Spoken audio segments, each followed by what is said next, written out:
Right, so in this episode, we're going to showcase a weight loss drug called Contrave. What's interesting about this drug is it's a tablet that you take once a day. You build your way up to 2 tablets twice a day. But it's actually a blend of 2 different drugs in one. So on the one hand, it has bupropion, which is also used as a drug for quitting smoking. And then it's counterbalanced with another drug called naltrexone, which is used for opioid use disorder and for alcohol use disorder. So in other words, both drugs reduce addictions, 3 major categories of addictions, and combined will reduce the addiction of food. So what does it promise in terms of weight loss? Well, in 1 year, users can expect to lose between 5 to 10 pounds of their body weight. So if you're 250 pounds, you can expect to lose 25 pounds on average within the first year. So that's the good news about Contrave. Now let's take a look at some of the pitfalls and side effects that you might experience while being on Contrave. And we'll look at a few solutions that I've used in real life with my own patients to be able to skirt these problems and still get the benefit of the drug. Let's go. All right, so coming in at number 1 with the lion's share of side effects with users of Contrave was nausea. And we see that in about 26% of users, roughly a quarter. And to put that into perspective, how common that is, if we look at my little abacus here, if we imagine each of these beads is a person, we've got 10 rows of 10, so that's 100 people. We've got then 10, 26% of users. So as you can see, that's quite a big proportion of users of Contrave that suffer with nausea. Anyway, at the conclusion, we'll look at some strategies that I use in my own patients to be able to get around the nausea and move on and get the benefits of the drug. All right, so coming in at number 2, relatively small now, constipation was noticed in 12% of users. That's a far cry from a quarter of people for nausea. Number 3 was vomiting. So that's in 3rd place. And actually it's a tie because next up at number 4 is headaches. And considering that this is an appetite suppressant working on the gut system, it's not surprising. It's not a big leap to see why you would expect nausea, constipation, and vomiting to be prevalent because it's working within that same silo, so you expect you'll get spin-off effects from that system. Okay, number 5, we're looking at dizziness, and that was noticed in 7% of users. So 7 out of every 100 persons on Contrave. Number 6 was in 6% of users complain of a dry mouth. In my experience, I've never found it to be a deal breaker. It's not typically so severe that somebody's waking up with a mouth parched and begging to start the medication. I would consider it more of a minor side effect. I hope you can see that there. The constipation is running off the edge there a bit, but that was 12%. Okay, number 7, not that common anymore. We're down into slivers. 3% complain of flushing, vasal flushing.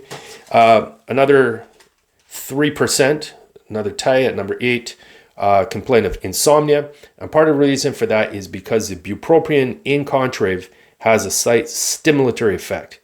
And in fact, I've used it off-label in the past with patients complaining of chronic fatigue to give them a little boost and help them get through their day. All right, number 9 is shaking, 3%. That being said, in more than 5 years of prescribing this, I've never seen that as happen in any of my patients. Number 10 was sweats, and that was only 2%. So again, if you're considering 100 people in a trial run, or 100 people in my practice or any other practice, only 2 of them are going to complain of having sweats. And for me personally, in my experience, I've never had anyone where the sweats was a significant factor in them having to stop taking Contrave. Okay, so that being said, that's the 10 most common. Remember, after that, there's a plethora of other potential side effects, but they start getting down into the sliver levels of 1% and less. So not very common.